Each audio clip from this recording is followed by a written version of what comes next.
Thank you for coming. It is my privilege to welcome you on behalf of the Faith Formation, Adult Faith Formation Committee, which, if you would just put up your hand, this is a completely volunteer group in our parish. We are so blessed to have people who are committed to the work of adult faith formation. And as I tell them regularly, St. Paschal's, I am convinced, is the gold standard for adult faith formation in the East Metro area. And among the reasons for that is the caliber of the people that come to speak with us, including Dr. Bernie Evans, whom I have the privilege of introducing to you again. Dr. Evans has been with us before, and if you've been here to hear him before, you have no need for me to tell you the insights and the great spirit that he brings to the topics of which he is expert. Dr. Evans, if you don't know, is recently retired emeritus faculty professor of the School of Theology at St. John's University. He did most of his training actually at the Catholic University of America, where he received both his MA in 1971 and his PhD in 1986. He's a graduate of bachelor's at St. John's from 1965. For years, he was the chair of the Virgil Michael Chair in Rural Social Ministries. Bernie has a great interest in rural studies in terms of how that affects the faith. And his particular interest in theology is in social, moral theology, how the social gospel of the church requires us to be attentive to the situations of people's daily lives. I know that just from having read his writings recently, that he's taken a particular interest in the writings of Pope Francis in some of his social encyclicals, which of course spill over to include economics and capitalism and all of that. He just told me before we began tonight that he is presently engaged in trying to engage pastors in rural settings of the necessity to bring the mission of the social gospel to rural Minnesota. So that is not specifically his topic here tonight, however. The topic here tonight is one which affects those of us who are not necessarily rural. It is immigration, and what has been a more lightning rod issue in the last year or two than immigration. Fed not only by our political rhetoric, but also by our own experience of living, working, praying with people in our own neighborhoods and our own parish who are immigrants. And Bernie's task tonight is to help us think through this. Immigration, what can Catholic imagination bring to that kind of a conversation? I've spoken enough, so I welcome you, Bernie. Thank you so much for joining us again, and welcome to St. Paschal's.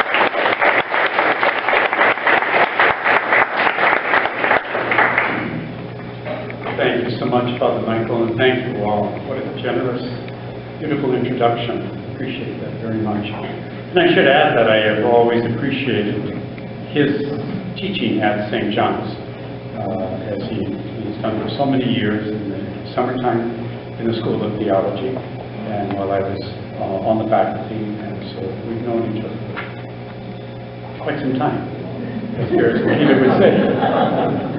But so it's a real privilege to be back here with you, the Church of St. Paschal Balin. I do enjoy coming here, and I didn't realize how far on the east side of St. Paul you are. So I'm finding my way through. I've become very grateful for GPS. Kind of a lazy person's way of finding your way, I suppose, but it usually works well, and it got me here, so I'm grateful for that. So, well, thanks for coming here tonight to engage with us in this topic. Our topic, as Father Michael indicated, is on the topic of immigration and refugees, which is so very much in the news. And there's no question about it, there are many, many views on this topic. And sometimes they are expressed with rather high emotions. where any of us stand on the issue of immigration has a lot to do with our own experiences, our past and our present experiences. Where we stand is influenced by how we see our community and how we see our nation. And where we stand is also influenced especially by our values. And that's largely what I want to focus on with my remarks here tonight. And I'm coming, as gather from Father Michael's introduction, as a Catholic moral theologian, so that's my perspective out of which I'm coming. And within the field of Catholic moral theology, particularly social ethics, or the social implications of the gospel, as you were suggesting earlier. So the topic of immigration, and with that, I'm going to be talking about what we more narrowly refer to as immigrants, but also I'll be talking about refugees, and I'll explain in just a minute how those two come together. But I think tonight I see it as having two objectives this evening. One is for me to present some basic information on immigration / refugees.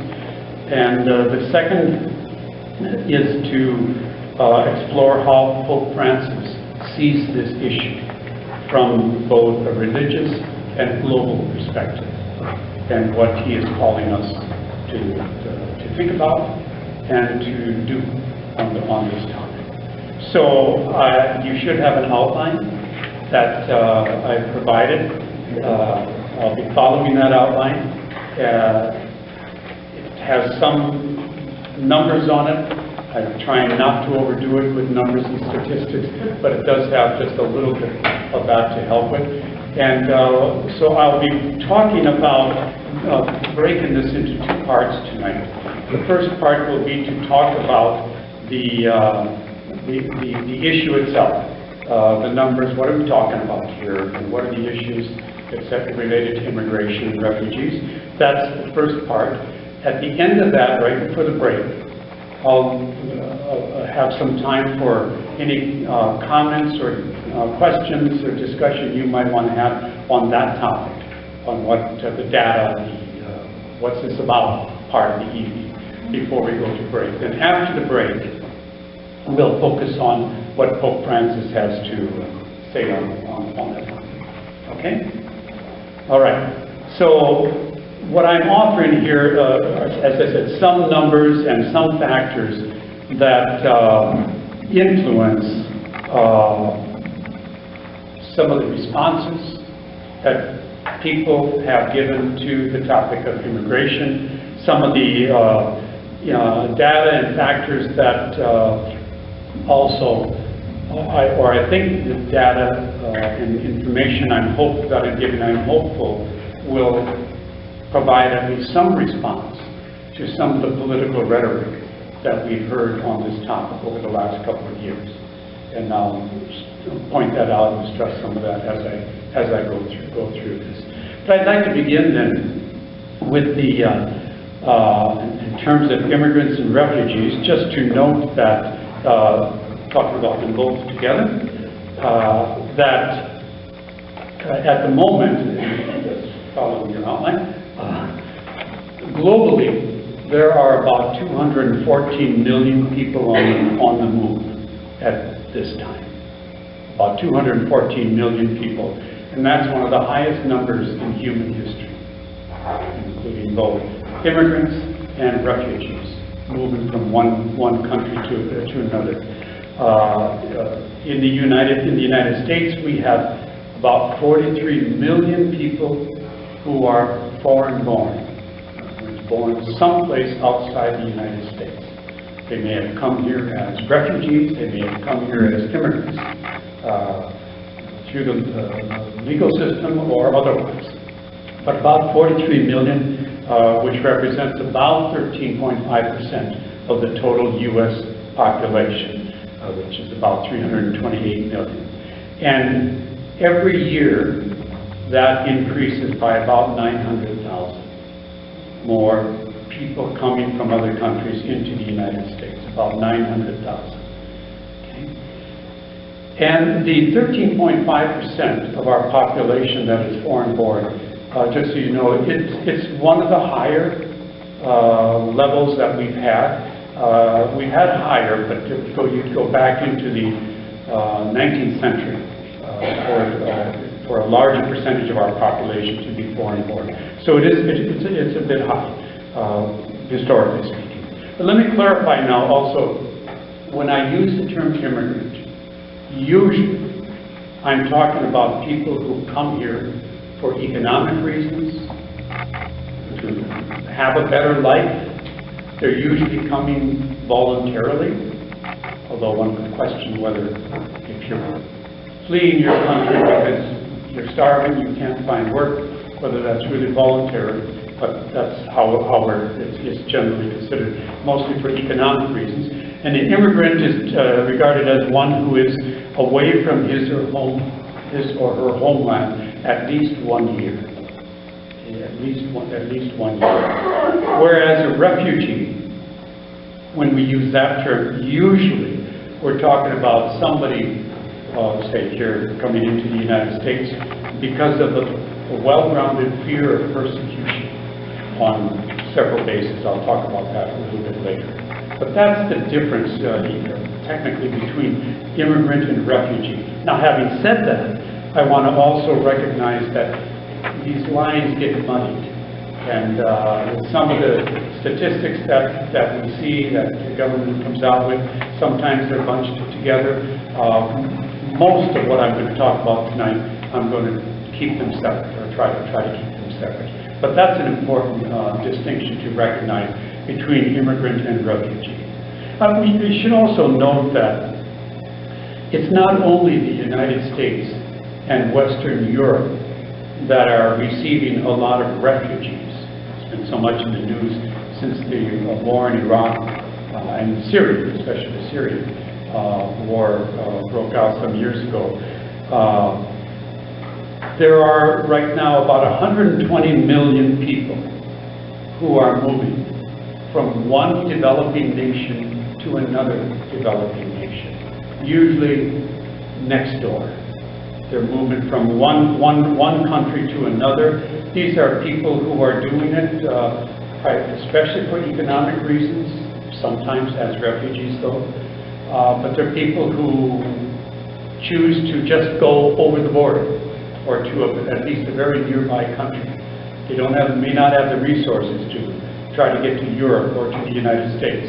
And so they're going from one country to another. Typical examples would be going from one African country to another African country, or going from Bangladesh to India. Those are examples that are very, very common of people on the move. Okay? So to talk more specifically about immigrants, then following your outline, the numbers that are set for how many immigrants the U.S. will take in. I'm using the fiscal year 2016 because that's the last year for which we have comparative data, 2016. And the number there has been 675,000. Of these, the fastest growing here in the United States of immigrants are Asians. As you see, about 3.4% yearly coming in, especially from India and China. Part of that is because of the demand, the U.S. demand for high-skilled technical workers that are coming from these two countries. And I think it was in 2013 that China, or that, let's say, Asia, replaced Mexico as the main sending country. So Mexico is not the #1 country anymore in terms of where our immigrants are coming from. The populations here in the United States that are growing, as I said, the Asian population, much because of the immigration, is growing at the rate of 3.4%. You see on your outline. Hispanics or Latinos, 2.2%, and then note the white population growing at a rate of only 0.5%. So in terms of the demographic changes going on in our society, the white population is growing slower than the Hispanic population, than the Asian population, than the black population, and even than the American Indian population. Think about that in terms of what this means for the changing demographics in our society, becoming an increasingly ethnically, racially diverse society. A Catholic note on that is that 43% of the Catholic population are first or second generation immigrants. 43% of the Catholic population are first or second generation immigrants. Half of them Hispanic.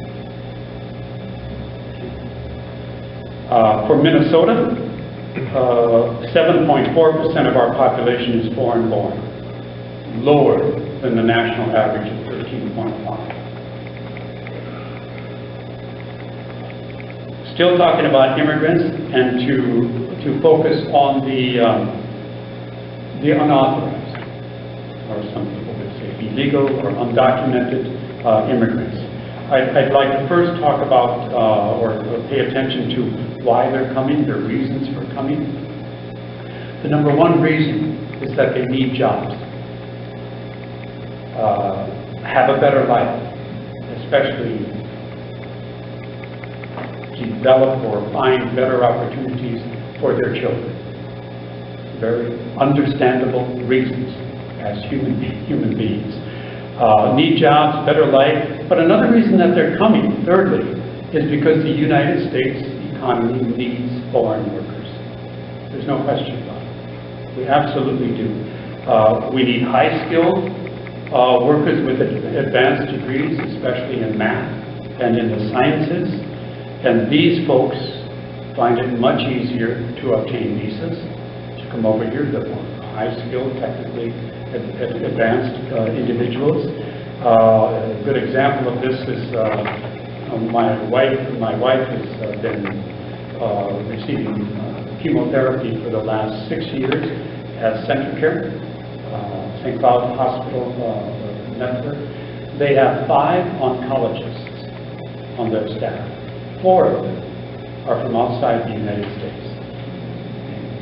One is from Ethiopia, another one from Egypt, one from Jordan, and one from Nigeria. These are examples of the highly technical, high-skilled immigrants that our economy is in need of. Okay.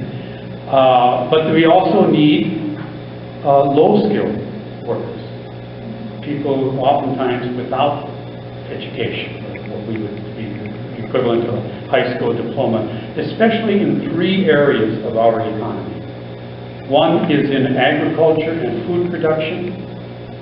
A second one is in the construction area. And a third is what we refer to as the hospitality industries. Think of your motels, restaurant workers, that area. So food production, agriculture, construction, and hospitality. Those areas, there's a great need for foreign workers in those fields. These workers, for workers to come for these jobs, low-skilled workers, it's very, very difficult to get visas. For most of them, it's really not a path in terms of coming through the economic visa approach. I'll come back to that in just a minute. One of the things that we need to also pay attention to, therefore, is our immigration policy in the United States.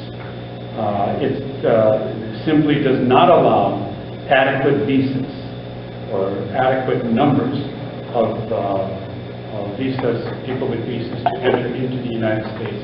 Adequate, that is, to meet our own economy's needs in both the high-skilled, but especially in the low-skilled area.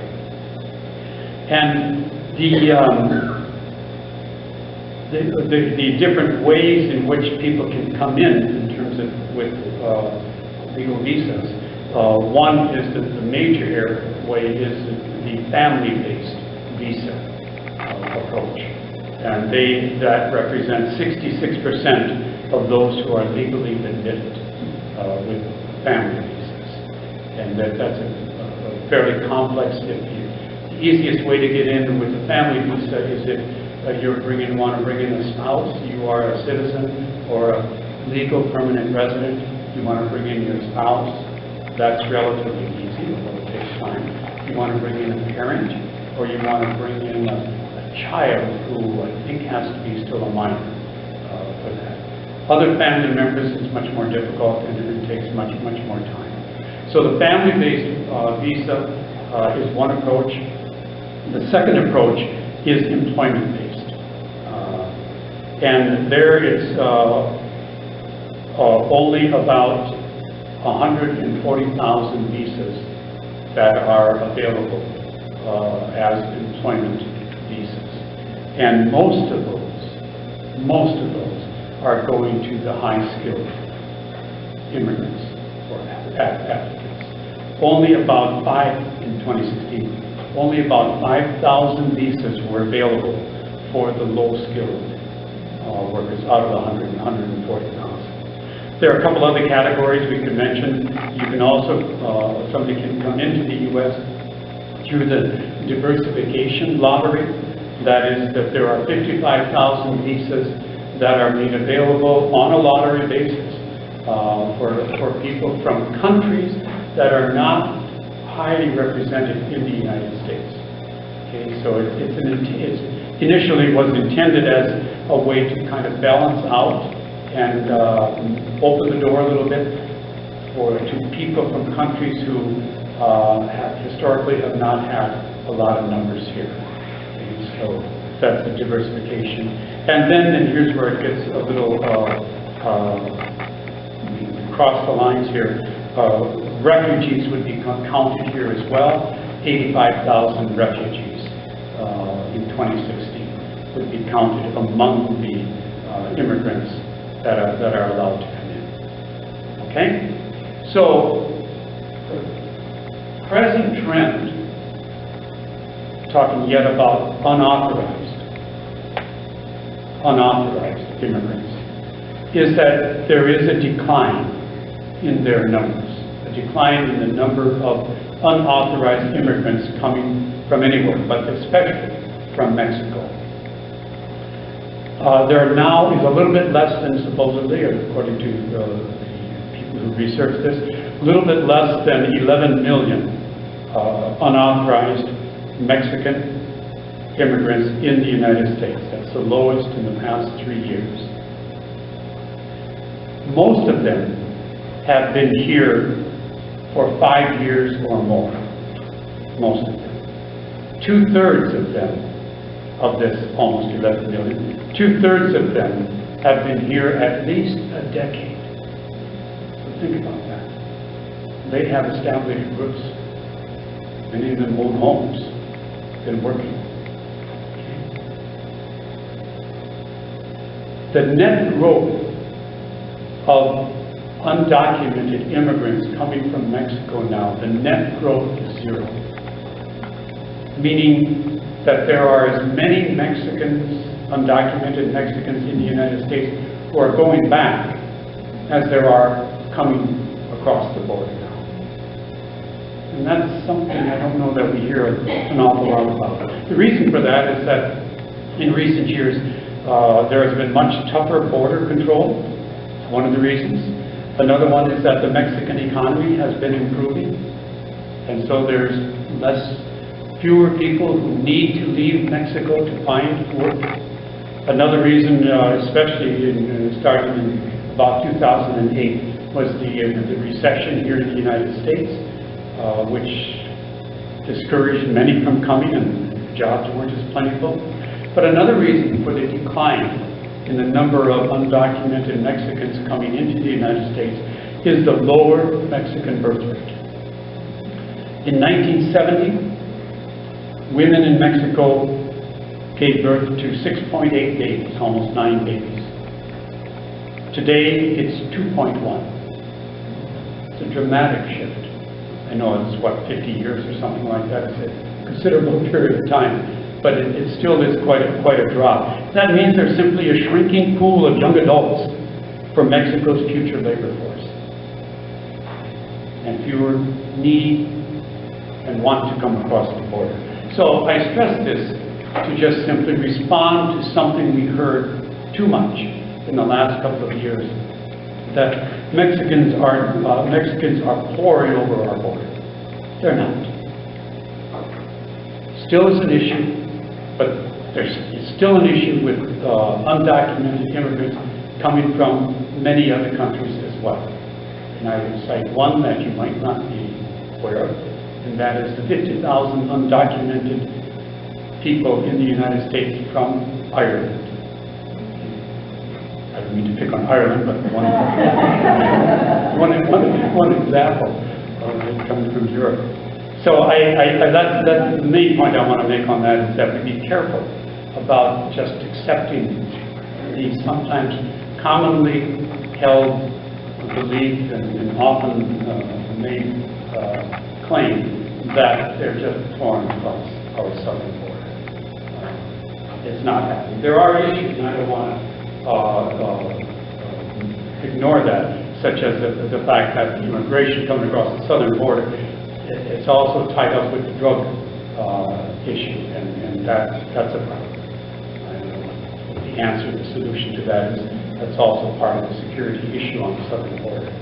But just in terms of immigrants coming for work, it certainly is declining. I'd like to talk now about some of the questionable claims, some of the misconceptions. We often hear about undocumented workers, immigrants coming into the United States, and the first one has to do with jobs. The statement we often hear, they are taking jobs away from American workers. The fact is that many of the jobs they are taking are jobs that American workers, U.S. citizens, don't want to take.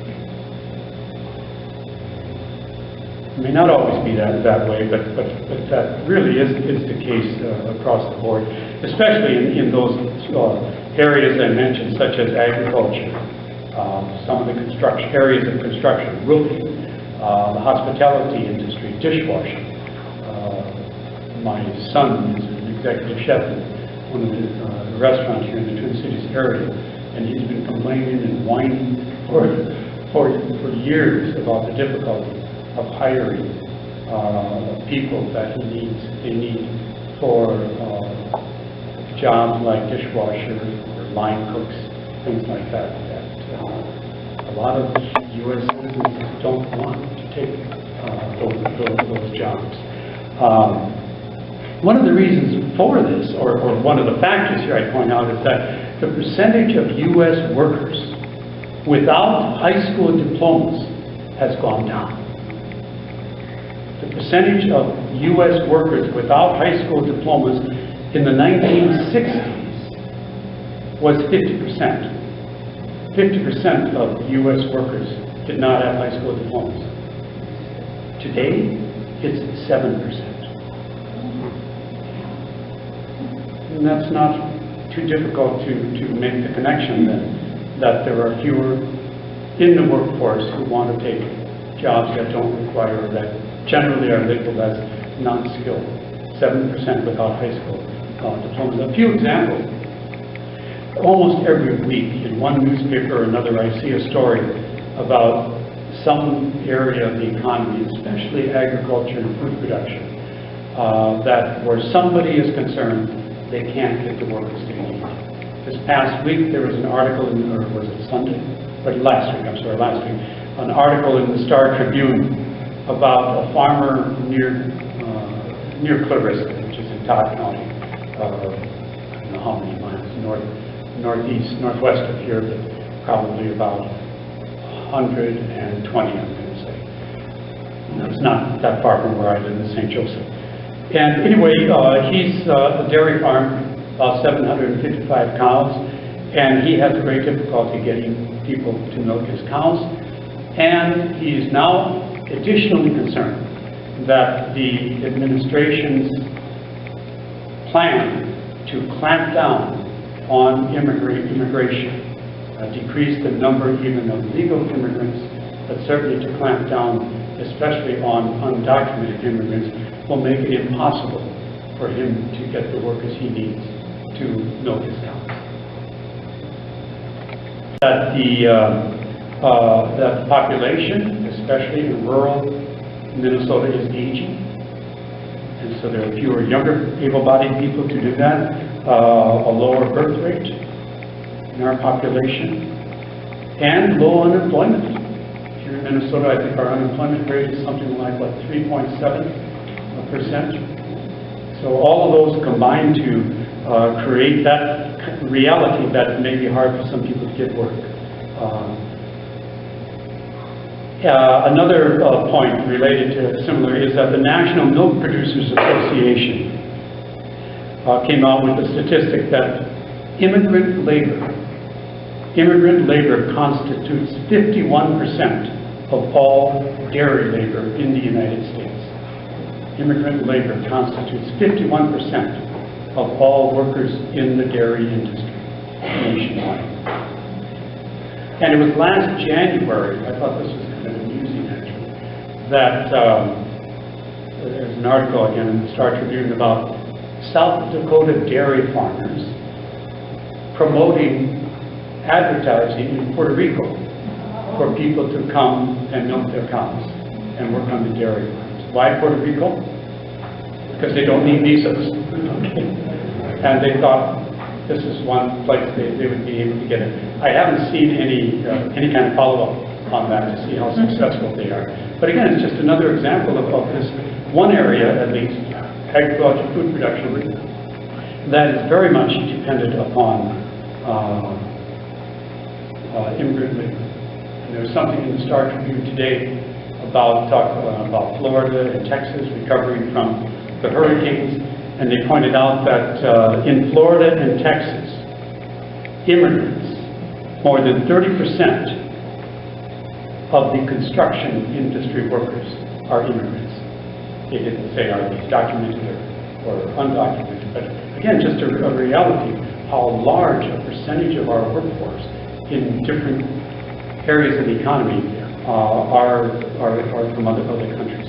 Another questionable claim I'd like to address regarding crime. Too often we hear the claim that immigrants commit so many crimes, especially undocumented immigrants. According to the FBI annual crime reports, incarceration rates among men 18 to 39 years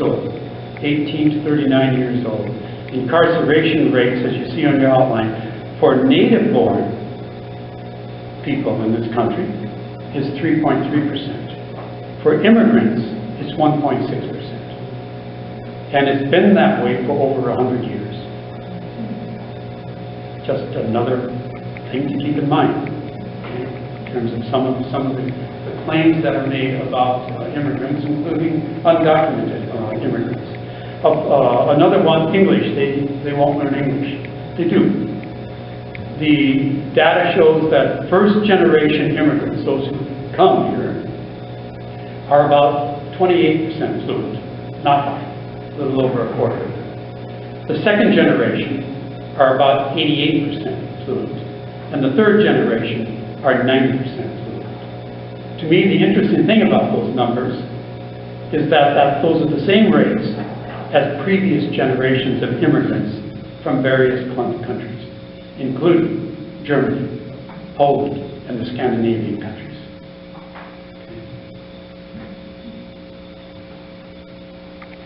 A few more comments on that one. A final one I wanted to just bring up here has to do with taxes, that they don't pay taxes, and they consume so much of our benefits and our public assistance in that. In 2013, undocumented immigrants paid $11.6 billion in state and local taxes across the United States. $40 million here in Minnesota for sales tax, excise, personal and property tax. And also, again, in 2013 and nationally, they paid between $6 and $7 billion into Social Security and Medicare. Some who have studied this have pointed out that without them paying into Social Security, or at least they are helping it to stay solid a little further into the future. Okay? And most do pay into Social Security and Medicare, but they're never going to get it back because they are undocumented. I should add just a point here on refugees. A report came out today, was in the newspaper, that the Health and Human Services issued its report that President Trump had asked them to do last March, and they concluded, they came out with it, and one of the stunning pieces of information in the report is that over the last decade, the refugees, now just talking about refugees, paid $63 billion more in taxes than they consumed in benefits. The point of the story, however, wasn't that piece of information as much as to point out that the administration has suppressed this report because of its desire to lower the number of refugees coming in. Could you repeat those numbers, please? Sure.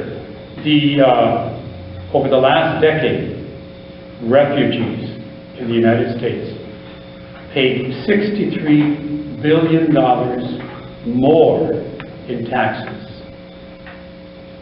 than they consumed or received in benefits.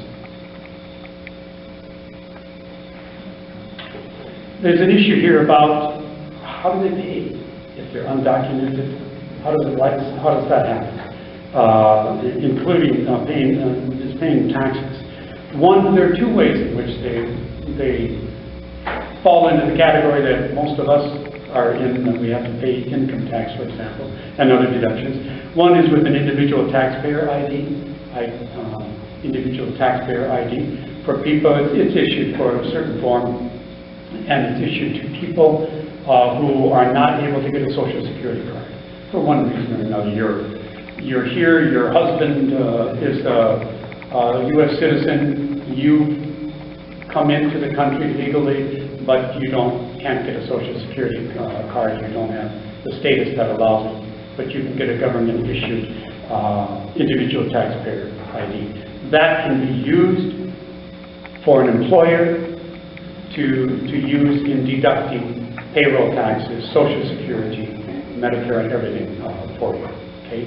Another one is having a Social Security card, even if you're undocumented, and that's not difficult for people to get there. It's a small industry involved in making them available. And the reason that has taken off in the last number of decades is that in the 1980s, with some of the immigration reform that was enacted, employers then, from that point on, were required to be able to see IDs, Social Security numbers, of people, or individual taxpayer numbers, of people they were about to employ. There was pressure was being put on the employers. And so that led to then the underground little industry of producing fake green cards and Social Security cards, Social Security numbers, that undocumented immigrants can purchase. I don't know what the going price around here would be, but they're able to get that. With that in hand, and being able to show it to an employer has been duly diligent then in seeing a Social Security card and number. Everything goes well, and then the employee, undocumented though he or she may be, has his or her taxes and Social Security deducted from his or her payroll, like everybody else. I'll come back to that. Okay. Let's shift then to the refugees. And we're nearing the discussion period before the break here very, very soon, so bear with me, please. Refugees, numbers about again, the year we're primarily focusing on, 2016, the cap in terms of limit of refugees that was set by the President was 85,000. And the number set for 2017, by the way, the fiscal year we're talking about here ends on 30 days of September, on September 30th. Okay, so the new fiscal year starts October 1. So the outgoing administration had set the cap for this current fiscal year ending September 30th, raised the number up to 110,000. But that was the Obama administration. But the Trump administration has now, at least tentatively, lowered it to 50,000 refugees that will be admitted into the United States. And there is a lot of concern that that may go down even further. Okay? So those are, you just get a sense of how many, what the numbers look like in terms of refugees that we expect to admit. In 2016, again, 85,000, that included 10,000 Syrians. There's been a lot of concern about it for the last couple of years. Do we know who's coming in? Are there any terrorists? 10,000 sounds like a lot, but keep in mind that since the war started in Syria in 2011, there have been over 5 million refugees fleeing Syria. So our 10,000 that we receive here is by not a large part of that 5 million. Most of the 5 million refugees also are not fleeing to Europe, even though a lot are, and we hear a lot about that, heard a lot about that. Most of them are temporarily settling in Turkey, Lebanon, and Jordan, nearby countries. Okay. To look at Minnesota refugees, in the 2016, the number was 2,300, and they're coming from, and you see what you have on your outline, from Syria, 25, Ethiopia, 166, Myanmar, used to be called Burma, 723. Okay, and these are people, the Karen people, who live up in the mountain regions bordering between Myanmar and Thailand, that area. But they're people who have been suffering from persecution at the hands of the Myanmar government. Some refer to it as ethnic cleansing, for many years. And many of them have fled, and many have come here to Minnesota. Today we hear also from that country the tragic news about another minority group, the Rohingya, who are fleeing for similar reasons. Finally, the fourth group that I put on your outline, refugees in Minnesota, the Somalis. 1,100 of them came in 2016. Okay. 40% of Minnesota's refugees in 2016 were Somali. And since 2003, we have welcomed in 15,600 Somalis. Okay, quite a number. We have a good large number in the St. Cloud area as well. The largest refugee populations in Minnesota, anybody know which? Very good. Okay. The Hmong, about 66,000, and Minneapolis has the largest concentration of Hmong in the United States. Second largest refugee population would be Somali, and then Vietnamese and Laotian. Okay, the reasons for coming as refugees.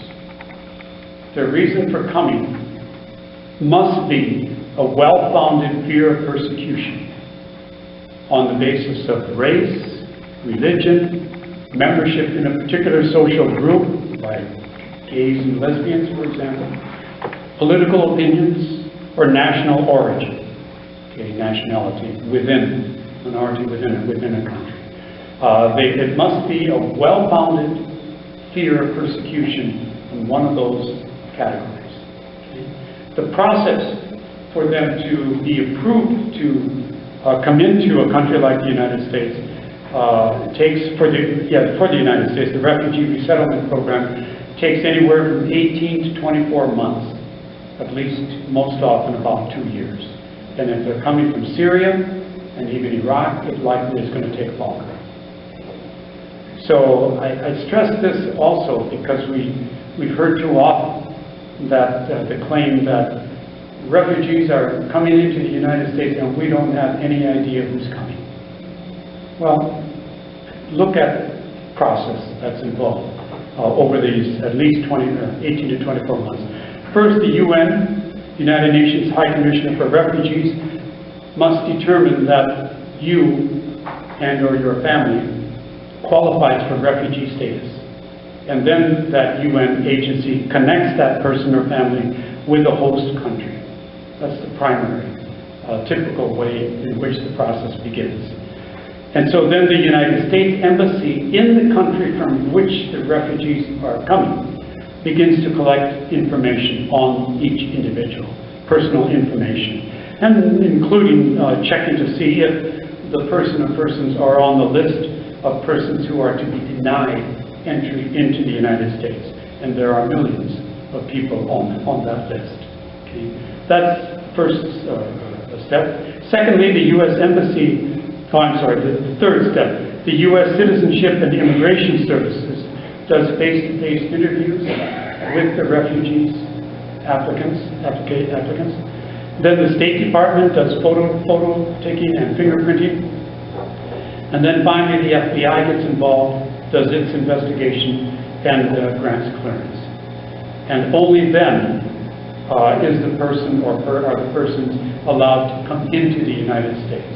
And then once they're here, the Bureau of Customs and Border Protection here in the United States does additional checking and investigating of the people.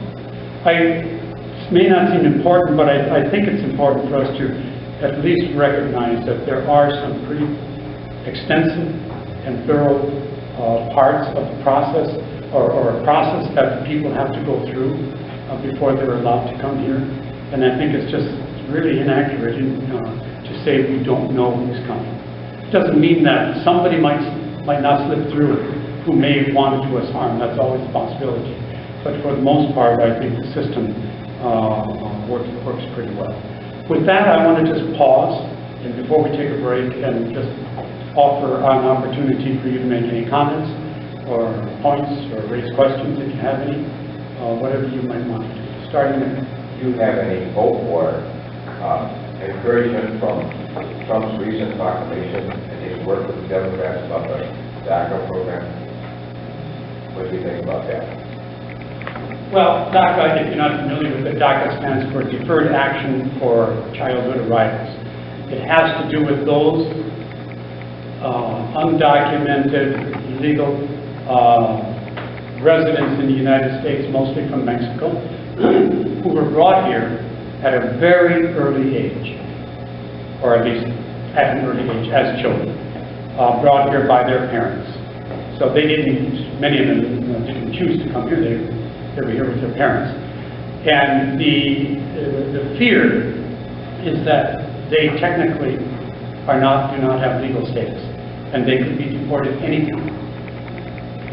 So back in, I think it was 2012, President Obama signed an executive order, was it, I think, that made it possible for any of them who wanted to come forward and apply for a deferral, a 2-year, let's just say, safe period of time in which they could not be deported.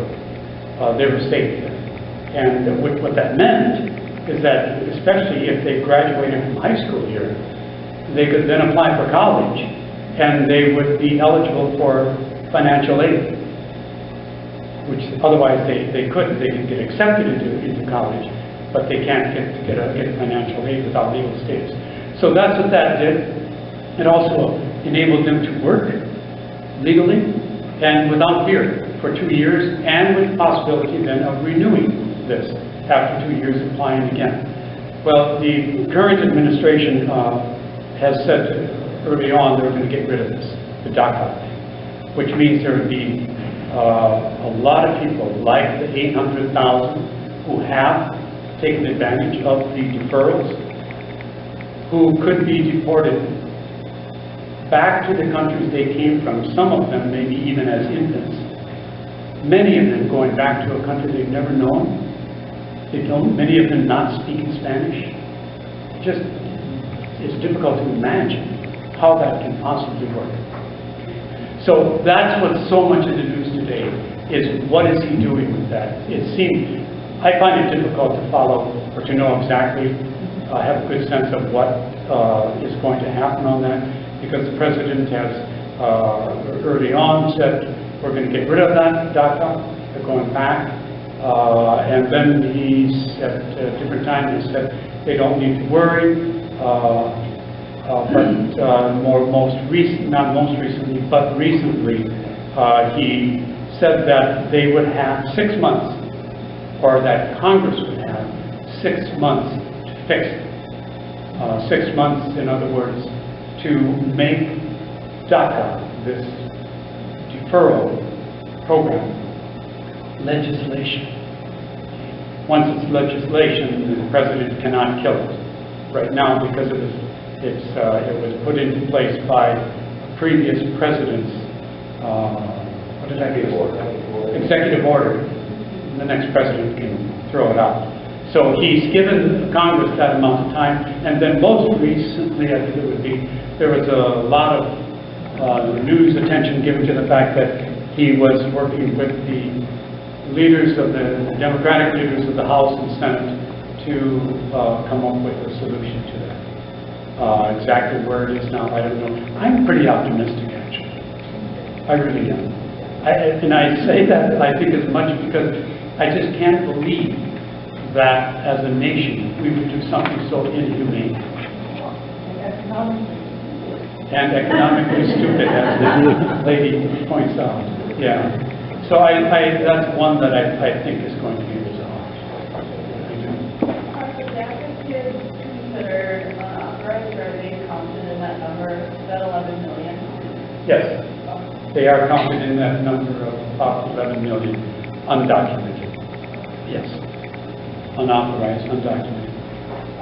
There's been some information coming out that as far as, and I think it's primarily skilled workers, that bringing in immigrants to these visas has reduced the pay and wages for basically American workers who previously had been getting a very high standard of living, but then bringing in people to take jobs that they originally would have gotten at a higher pay.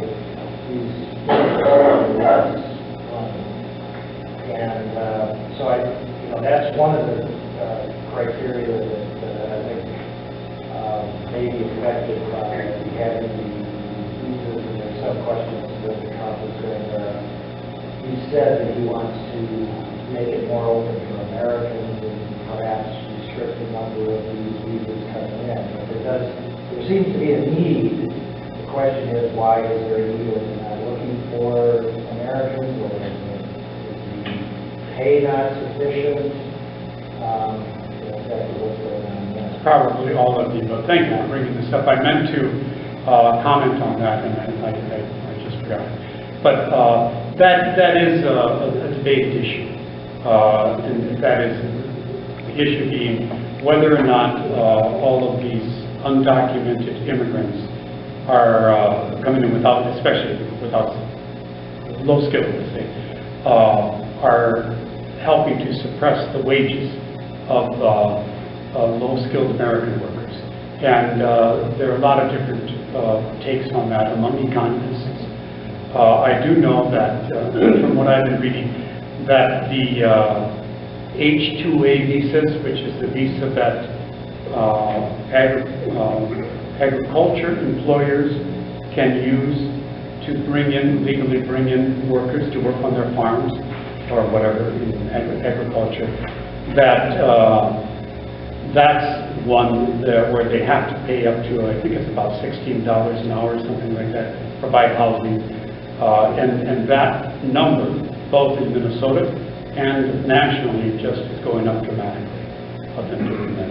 Again, and I'm not even sure how that might impact the question about low wages for American workers, and whether the low wages is the primary or a significant reason why American workers don't want to take these jobs. It certainly could be. As far as physicians, you mentioned the hospital, just having one doctors. And I mean, basically, the medical schools in the United States restrict the number of trainees. And, you know, question, why are you bringing them in from other countries when you could train more American doctors? And maybe explain the question of whether they would go to certain areas. Foreign workers more likely to go to the rural areas or to smaller towns where the American born probably want to stay in a large metropolitan possibility. So I think that would be part of it. Yeah, I appreciate you bringing this up. On so many of these subtopics here, there are they are complex, and they're not easy black and white kinds of things to resolve. Just going to add to that conversation. I'm retired now, but I used to recruit for 3M as part of my job there as a scientist, and there just are not that many American-born candidates in the high-technology field when you go out looking for people. Kids are not going into engineering, computer science, into physics, into the sciences. So therefore, you're trying to recruit people, and over half of your candidates, the good candidates, are international students. Then you get into the immigration issues of trying to get them to be able to work legally in this country, and it's a very hard thing to do, but the reality is there's just not enough American-born candidates in those fields. So that... And any employer, whether agriculture with H-2A or businesses with, I think it's H-1B or something, have to be able to demonstrate or prove that you're not able to get American workers to fill those jobs. Yep.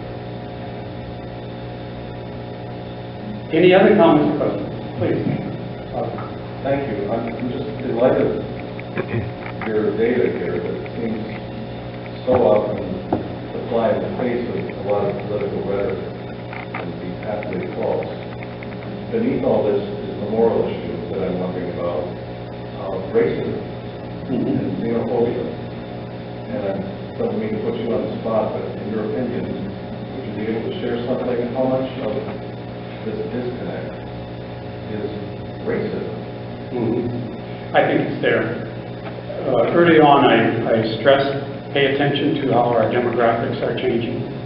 And that's part of what I had in mind, is that, and I think especially and I really want to be careful here, in smaller towns, rural communities, which I grew up in. I grew up on a farm in central Minnesota. But there is a fear that these changing demographic numbers means more than just a change in who's here. It means a change in our country, a change in our culture. And I think that is fueling some of the resistance. Is that accurate? Pardon? Is it accurate? Is what accurate? That it's changed our culture? Well, I think it's accurate in the sense that at least that take a place like St. Cloud. Okay, when my wife and I moved from the East Coast back to Minnesota, back from me, she's from California. But St. Cloud in 1981 was pretty much white German Catholic, and over these decades, three and a half decades, the population has changed tremendously.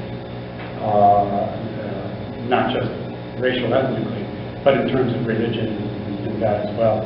So it has changed, and I think these numbers do indicate that the racial ethnic makeup, nationality makeup is changing, and with that inevitably comes some changes, which I think are enriching, like, for example, in St. Cloud area, the Somali population, or in St. Joseph where I live, much smaller town, to see them walking the streets in their robes and that. And it does mean some changes. Are those significant changes in terms of our country? I'm not sure they are. But it certainly does present, at least on the surface, to anybody who may be suspicious, it certainly looks like things are changing. It wasn't what it was when I grew up. The same sort of thing happened with the Irish, or the Italians, or the Russians, or, all kinds of people that came to the United States in the past. The only difference was that they were white. Yeah. These people are not white. I know. When you get both not white and not my religion, not Christian, I should say, that adds to just a lot of the moral thing. Catechesis, religious education, faith formation. We have a lot of work to do. Okay. We'll get into that more after the break, which we should be taking right now. Question about, you refer to Mexicans, but are there large populations from other Central American countries? El Salvador, Guatemala? Yes. Yes. And sometimes for different reasons. Guatemala, where there's a tremendous amount of drug and gang wars that people have been fleeing from that coming up. Central America, yes. But again, the Latin American numbers, percentages, are decreasing in comparison to the Asian. But these numbers just refer to Mexico and not, it don't include the other Latin countries. Which one? Well, just in general, if you're that. Undocumented would be everybody. Except when I'm talking about the 11 million, I'm talking about Mexico. Yes, you're right. I think should we take our break? Okay. How about 10 minutes? Is that all right? And then we'll come back and shift gears and focus on what Paul. On this part, I wanted to draw your attention to should be the end of your outline. I think is a list of resources. These are organizations that if you are interested in doing more research on immigration, refugees, these are sources that I have found quite helpful, particularly Catholic Legal Immigration, number 2, Justice for Immigrants, the U.S. Conference of Catholic Bishops, and others that you have there. I'd also mention the 2 documents near the bottom. This would be number 9 and 10. Pastoral letters from the Catholic bishops on immigration that are really very good statements. If you are interested in looking at what we could be doing as parishes and how we can look at this, proceed with it, these 2 are very, very good. Welcoming the Stranger Among Us and Strangers No Longer. And one other book I mentioned would be on the list, number 7. Immigration and the Next America by Archbishop Jose Gomez. Really a worthwhile read. He's the Archbishop of Los Angeles. And I think I forget the title, but second in command of the U.S. Catholic Bishops. Whatever their title. Sergeant at Arms. Okay, let's move then to the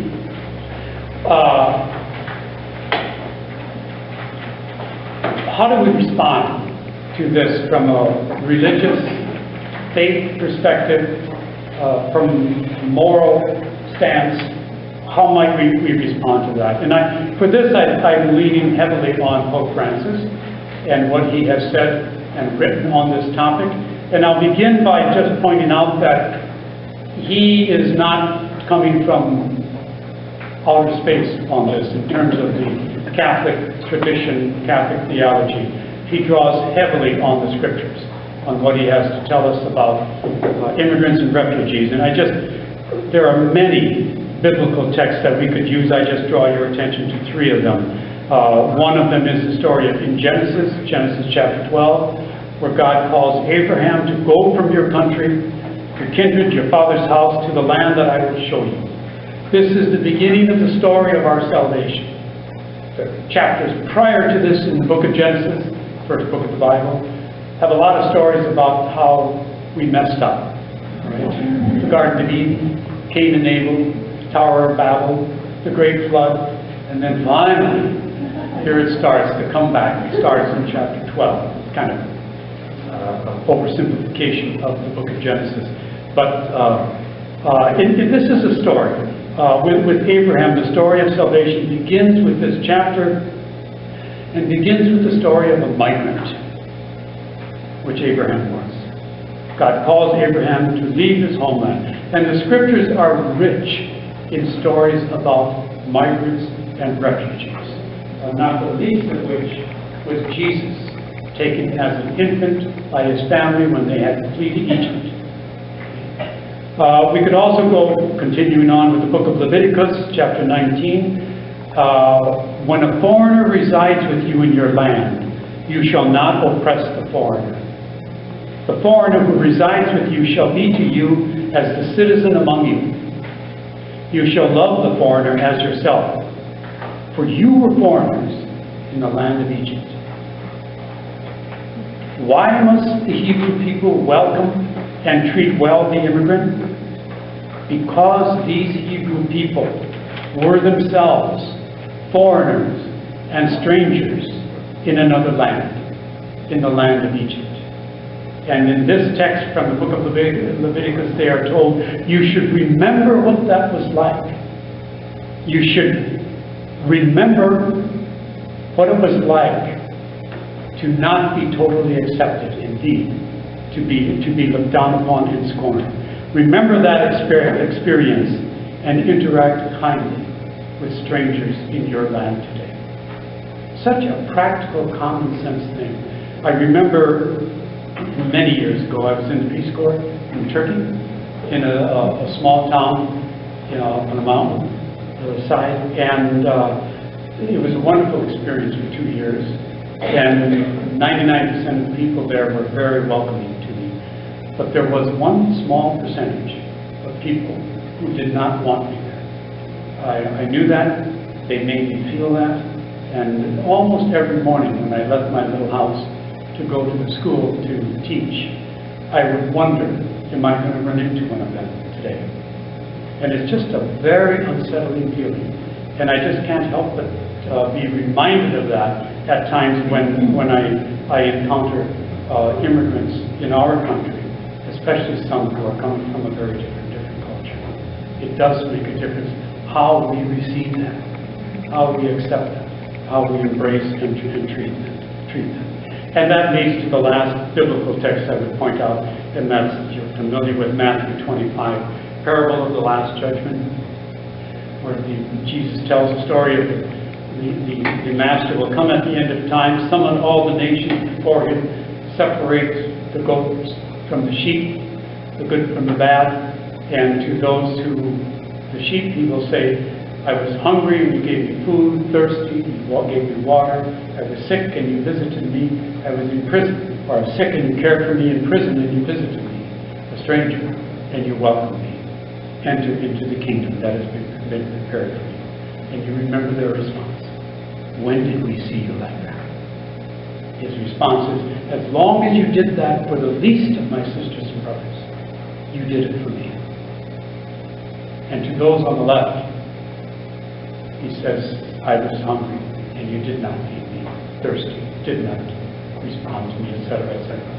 They ask the same question, he gives the same answer. When I was hungry, when I was in prison, when I was a stranger, you did not welcome me. You shall not enter into the kingdom. One of the more frightening parables for me, because it clearly does seem to be suggesting that our entry or not entry into the kingdom has something to do with how well we respond to persons we meet who have needs, including the stranger in our midst.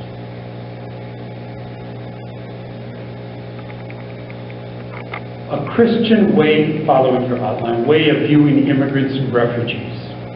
Pope Francis often points out that we're witnessing one of the largest statistical counts of refugees in human history, as I mentioned in my opening remarks earlier. But Pope Francis asks us to see them with names and stories and families. And so he says in his 2014 World Day of Migrants and Refugees, migrants and refugees are not pawns on a chessboard of humanity. They are children, women and men, who leave or are forced to leave their homes for various reasons, who share a legitimate desire for knowing and having, but above all, for being more. And he's saying that they are no different from you and me. Their goals, their dreams, their hopes for themselves, for their children, are the same that you and I have. This was something I experienced somewhat, I'm embarrassed to say, almost as a surprise, several years ago when I was teaching English as a second language in a volunteer program in a neighboring parish of Hispanic students. And they were women who would come. They worked every day during the week at Golden Plum in Cold Spring, and very hard, very cold conditions. And they would work all day, and then they'd come home and make supper for their family, and then after supper they would come over to a trailer that we called Casa Guadalupe to study English 2 nights a week, Tuesdays and Thursday nights. And they were so determined to learn English, not just to improve their lives, but to help their children, because they needed to go to school, sometimes parent-teacher conferences. They needed to take their children to the doctors, and they needed to be able to speak English as much as possible. But I was so impressed first by their determination and willingness to learn and to try to learn. And this went on for 10 years that we worked on this. And one day, but fairly early on, the part of it that I suddenly woke up to is that when I hear them talk among themselves before we start studying, or even during the class, they get off on tangents, talk about what was going on in their lives and that, and it just finally hit me that they are no different from me in terms of what they want, where they're trying to get to, what they want for their children. It's when you think about it, as Pope Francis would say, we all have the same desire to be. And so he goes on then from 2015, often, however, such migration gives rise to suspicion and hostility, even in ecclesial communities, parishes, prior to any knowledge of the migrants' lives or their stories of persecution and destitution. In such cases, suspicion and prejudice conflict with the biblical commandment of welcoming with respect and solidarity the stranger in need. There just is no getting around the biblical expectation that we welcome the stranger and that we care for them and look out for them. That's the solidarity that he's talking about, and that is such a central part of Catholic social teaching. That we are one, we are the same in our human needs, in our desire for a better life. And if we're to respond to immigrants and refugees with that attitude, we need to learn about them, not just see them as statistics. Learn their stories, learn their hopes, and let that put us in a better position to respond to them. And so number 3, his comments on a Christian response to immigrants and refugees. He states in another place that in God's heart, there are no enemies. God only has sons and daughters. We are the ones who raise walls, build barriers, and label people. And Pope Francis then asks us to see and feel as God does, with absolute and unconditional love. To regard to respond to people in need out of that unjudging love and compassion. And so he writes, 2013, Christian compassion, this suffering with compassion, is expressed first of all in the commitment to obtain knowledge of the events that force people to leave their homeland, and where necessary, to give voice to those who cannot manage to make their cry of distress and oppression heard. He's simply saying that before judging and condemning or even ignoring immigrants and refugees, try to know what happened to them that led them to come to our shores. Recognizing that most people do not want to leave their homeland.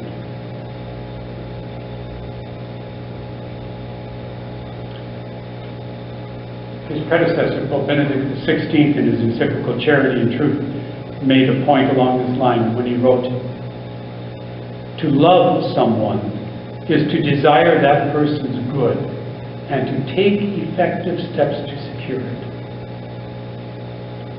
To love someone is to desire the person's good, but don't stop there, and take effective steps to secure that person's good." We're in a better position to do that if we know something about them, know their story, know where they're coming from. And he goes on, in our time, migration is growing worldwide.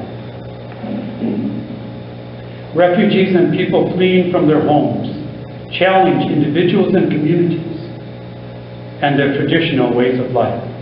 At times, they upset the cultural and social horizons which they encounter. Those who migrate are forced to change. Even those who welcome them are forced to change. How can we experience these changes, not as obstacles to genuine development, rather as opportunities for genuine human, social, and spiritual growth?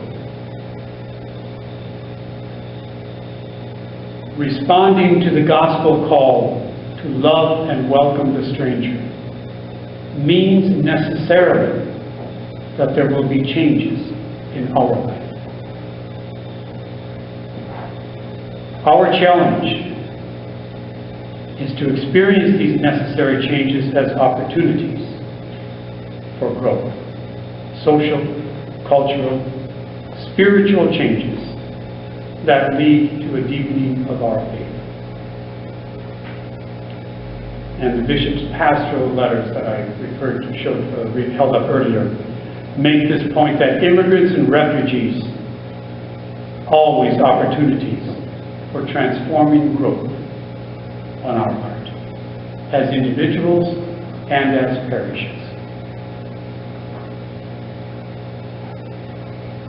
And Pope Francis continues, indifference and silence lead to complicity. Whenever we stand by, as people are dying of suffocation, starvation, violence, and shipwreck. Indifference and silence lead to complicity as individuals and as nations. Complicity when a nation fails to render aid to the extent that it could. Complicity when a nation refuses to consider changes in its admission numbers or its immigration policies. Complicity when individuals are silent while others say or do things to make immigrants or refugees feel uncomfortable and unsafe, especially immigrants and refugees living in our midst. One of the early Christian writers, early Christian theologians of the name of Gratian, in his decretum, wrote, "Feed the one dying of hunger, because if you have not fed him, you have killed him." And I think that's the kind of complicity Pope Francis is pointing to.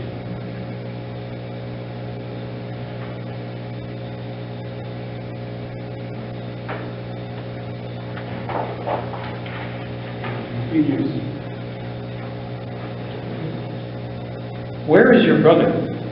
So this is his homily at Lampedusa, shortly after one of the tragic accidents or tragedies of a large boat of refugees overturning and so many people dying in the waters. Where is your brother? His blood cries out to me, says the Lord.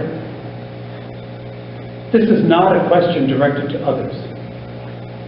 It is a question directed to me, to you, to each of us.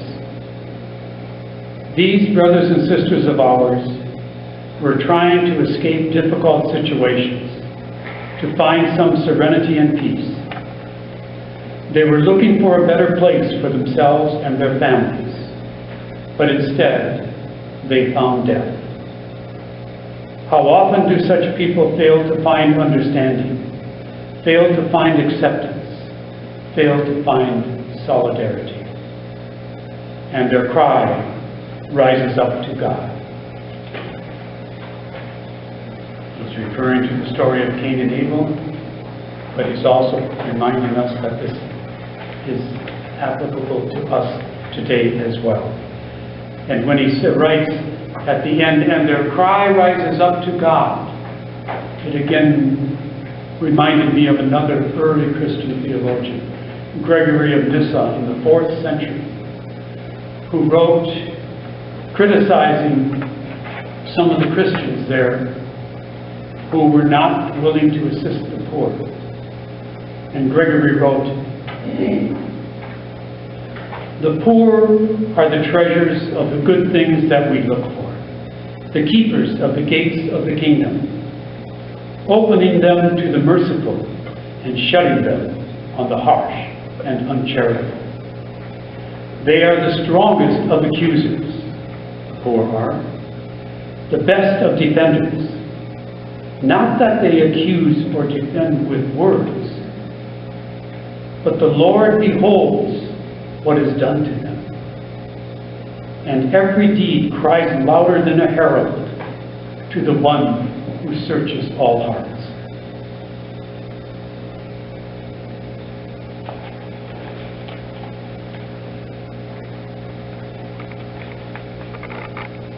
In many of his addresses, Pope Francis, and in his talks when he visited the United States a few years ago, reflect on what we as individuals, as parishes, and as a nation can and should be doing, how we should be, could be responding to immigrants and refugees that come to our country, to our state, to our communities. And I wanted to just offer a few thoughts on each of those categories: nation, church, and individuals in that regard, drawing from reflections on his writings. Our nation. We begin by recognizing what is always the case, and that is that every sovereign nation has a right to control its borders. That's a given. It's always a right or obligation, an obligation of every sovereign nation to protect its people with the needed security, to determine the appropriate number of immigrants and refugees to allow to come into our country. But every nation must respond, to the extent that it can, to the current flow of migrants and refugees. And so we need to recognize what is the purpose of the riches and the ordinary resources that we or any other nation has been blessed with.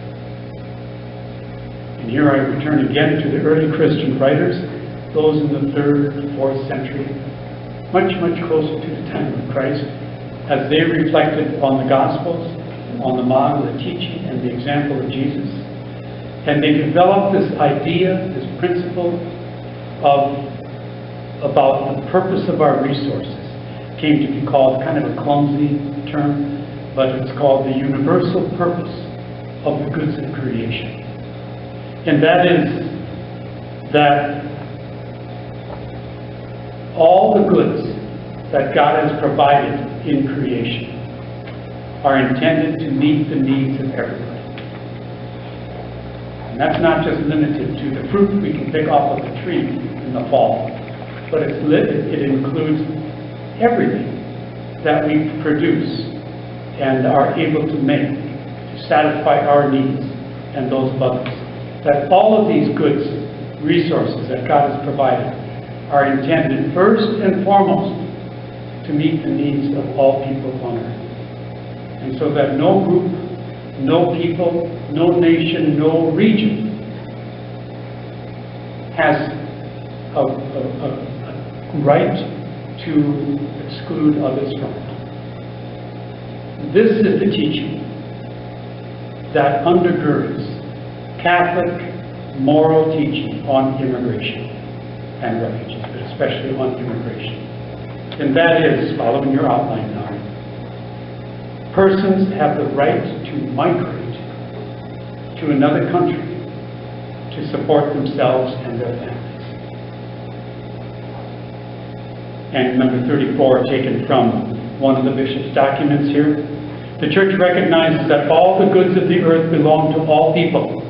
This is the current bishops writing about using the principle from the 4th century, early Christian writers, that all the goods of creation of the earth belong to all people. When persons cannot find employment in their country of origin to support themselves and their families, they have a right to find work elsewhere in order to survive. Sovereign nations should provide ways to accommodate this right.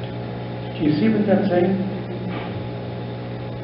People have a right, if they cannot make a living in their own nation, they have a right to emigrate out of their country, leave their country, and immigrate into another one to have those needs met. And that's where the debate and the discussion and the balancing act takes place. For any given country, how many people can you let in? But what I'm saying is that from a Catholic, especially Christian perspective, that we need to approach this question with the mindset that says what we have is not entirely ours. It is a gift from God, intended to satisfy our needs, but the needs of others as well. And in a nation as rich as ours, with the resources we have, I think that would suggest that we can go quite a distance in opening up those gates. We may want to talk about that point. But this is coming again throughout Catholic theology over the centuries. St. Thomas Aquinas, for example, the great Catholic theologian in the 13th century, wrote that based on this principle from the 4th century, that a person in desperate need has the right to take from the abundance of others. And he added, this is not stealing. Now, rest assured, when I taught this at St. John's, I was very careful how I presented it to the students. You are not in desperate need. What this is saying, well, you see what this is based on, what Aquinas' statement is based on, is that when in desperate need, you have a right to take something of what you need from the resources of others. Granted, I don't see this applying that well here in the United States, what kind of safety nets, social programs that we have. But if you think of it in some other parts of the world where that doesn't exist, this is a little easier to understand. Okay. But again, please recognize this is the core foundation for Catholic teaching on the right for people to immigrate into other countries. Our church, how do we respond? I need to move quickly here, and I will. Bishops have been very clear on this issue, very strong on the rights of immigrants for a very long time, and they continue to be so. The rights of immigrants and refugees, especially with regard to protecting families, not having families broken up by deportation, and that also becomes one of their strongest arguments in support of continuing DACA, that program for young people here. They have been continued to call for comprehensive immigration reform, which would include things like, and I'll just quickly read them, reuniting families, speedier visa process, temporary worker program, earned legalization, border protection, restoring a due process to immigrants when they are arrested, and addressing the root causes of immigration, meaning doing what we as a nation can do to help the nation that is sending immigrants here to further strengthen and develop their economy so that their people can make a living without having to leave their country. Parishes, lots of opportunities, a lot. I'm just going to mention a few that I've either been involved in or am aware of. I think parishes can be a great source for providing basic education and information on this topic. Who are the immigrants or refugees? Why are they coming? Where are they coming from? What are their needs? How can we respond? Counter the rhetoric that may be based on false information. Organizations that are sources that are very involved in this, that parish can easily connect with. Catholic Charities, other religious organizations, other denominations have that as well. Lutheran Social Services. Clinic, one of the sources on your sheet. Right? Justice for Immigrants from the U.S. Catholic Bishops Conference. That's also on your sheet. The church teachings regarding immigration, such as those two pastoral letters. I think parishes, those are just two very easy tools that we can use in parishes. They're writing, they're easy to read, to understand. They can be used as to help people understand the moral issues involved with regard to immigrants and refugees and how we should be responding. I think parishes can also, number 3, can also do a lot to bring us together with immigrants and refugees. My parish, almost exactly a year ago, held a meeting for our parishioners to meet with the Muslim Somali families that had moved into St. Joseph. At the time there were about 12, now it's about 25. And it was just a wonderful event and turnout of over 200 people who showed up for that. Just getting information, coming to meet them, know them, as Pope Francis now asks us to do. Sponsor a meal. Another parish, St. Mary's Parish in Melrose. Experience each other's cuisine, each other's food. Fun time. Very, very enjoyable it can be. Meet and talk over a meal. Another parish distributes story cards, they call them, with 3-4 stories on the card about immigrants. One Somali, one Mexican family, and on the other side of the card, one German family that came 50 or 100 years ago, another from a Polish family that came. Help us to recognize that we also came as immigrants, most of us did, or our ancestors did, but very hands-on kind of things that I think people appreciate. And encourage and even possibly organize ESL classes, teaching. I'm involved in one effort in that regard right now, teaching English as a second language to Somali family members who have moved into St. Joseph. And there's about 6 to 8 or 10 members of our parish who are doing that in a very structured, organized way. There are things like that we really can do. But what I tend to emphasize is to look for hands-on things. Education stuff, yes, we have the organizations within our parishes to do that. Use them. and use the resources that are available, but also create hands-on, moving kinds of opportunities for people to connect with, to meet with the immigrants or the refugees who might be in your community, in your area. And keep it always in front of us, especially in our liturgies. It doesn't have to ruin the liturgy, it doesn't have to be forced, but it can be done in the liturgy in many, many different ways, as well as with the bulletin education sessions and connecting with other organizations. So let me stop and ask you for 10 minutes to just talk at your table with that last question. I think you have a question, do you not? What is one thing we as Catholic Christians can do in response to what Pope Francis is saying and what the Gospels say about welcoming the stranger? No more than 10 minutes, but what is one thing that we could do? Please be practical and be specific. There may not be time to get around to systematically for everybody, but just do what you can at that time. Okay? From each table, just to hear one item that you came up with. This won't, I don't think will take too long, but can we do that? Can you folks start? And we need the microphone. I can try to talk about. Okay. So we thought maybe trying to involve more of the school kids that we have here, and maybe trying to do it through food or dinners, either at school houses or meeting in the central place, and like taking turns hosting. But the idea of doing, like focusing on kids to get the parents, because people really want their kids involved and will do a lot for their kids. Smart strategy. But that food, doing something like that can be very effective. Yeah, and put people at ease. Yeah. How about here?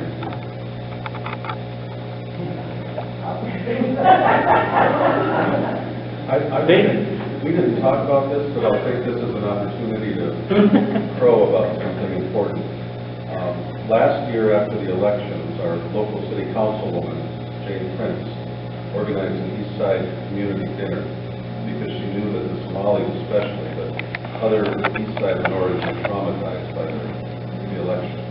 And it was at the middle school down at Battle Creek. It was a dinner. The cops served the meal. It was an overwhelmingly Somali presence in addition to the rest of us. I was there. We're going to host that here in November.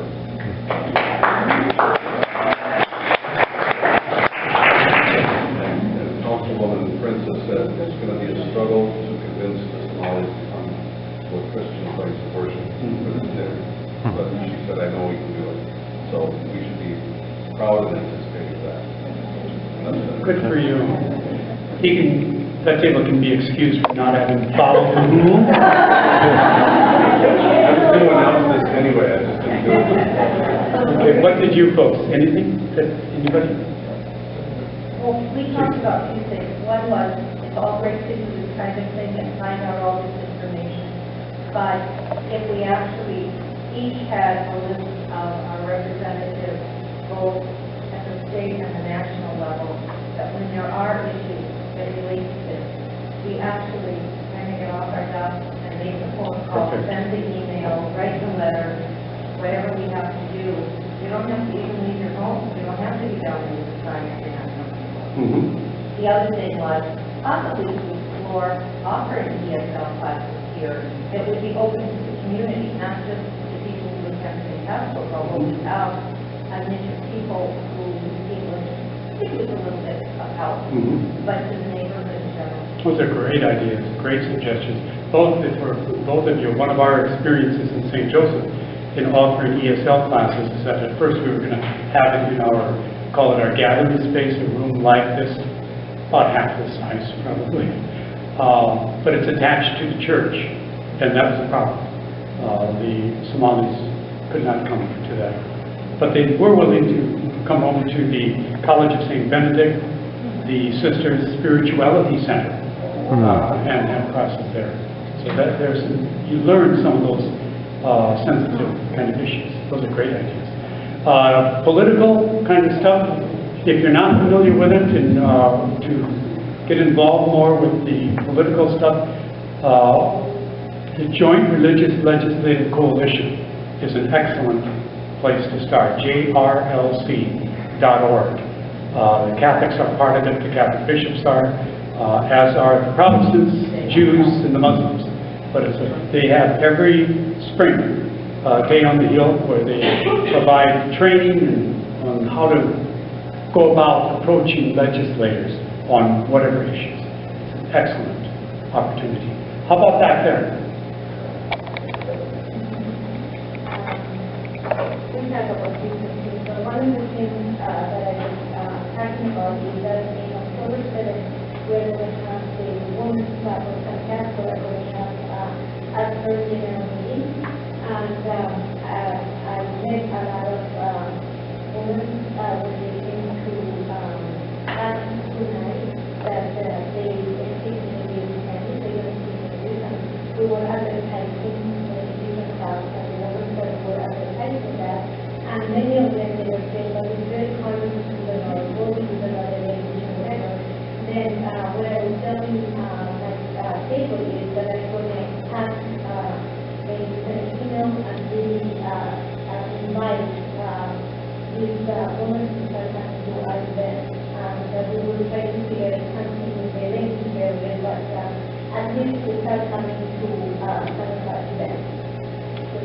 Great. Very good. And working through some of the difficulties that you run into, like the language barrier. It's good. Folks? We have one person who's biased. One of the things we said is that give a more open mind, and then to volunteer in activities that can be beneficial to immigrants or refugees. Kind of an open-ended thing, but I think that's the mindset to have, is to be aware, be open to something that pops up, and respond. Okay, did you want to? Yeah, I'm sorry. How about that? Well, one of the things that we talked about, one of the things we talked about was like if you have like in your neighborhood, a night out kind of thing, and somebody says, well, these immigrants don't necessarily come. So possibly just personally going to them and saying, we're having this gathering together, would you like to be a part of it? You know, trying to draw them in, because if they just see a flyer or something, they might not come. Thinking of how we do or do not respond to announcements in various bulletins. Sometimes we know it's much better if there can be a personal contact, personal invitation, and that helps to overcome fears that they may have. Wonderful. And back there. Well, I'm not from the parish, but these Catholic parishes, I come from St. Thomas, New York, which was St. Luke's and IHM, and during this past year, we did discern become a sanctuary parish, and so at this point, we do have, at least to my knowledge, a father and a son who just moved into our Holy Family residence that we call it, and so we would ask for your prayer and support, and together we need to do this. Each table had their way, and together we're all working toward the same goal. Oh, that's good to hear. And I think I heard you say when I just stopped for a second that Archbishop Hebda is supportive of it. Very supportive. Are we all familiar with the sanctuary parishes? There's a second category where you can assist, not a sanctuary parish, but you can actually assist the sanctuary parishes too. And that's a challenging one, because that's likely to, it seems to me, to be a path to take that may not have 100% of the people behind it. It was a struggle, and I'm Sure. sure there are people that may have left, or, I mean, I was at the table at one of the conversations, and I had to listen to where he was coming from, but I sit in church, and every time I see him, all of us, and we're in this emergent dance together. There are some things we can do, and that I think is an example of where it's going to be more challenging than responding in other ways. But I think those are moments that can be so fruitful for us to grow together, to have some transformation happen within us, even as we hear other people's views that don't agree with ours. I think that can be such a rich experience as individual Christians and as parishes. Well, any other thoughts on this? Then I just want to say thank you, and thank you for being willing to go a little bit late here. I really appreciate your willingness to come out for this and to engage in the topic as you are. It's not easy, I know that, but thank you for being part of it.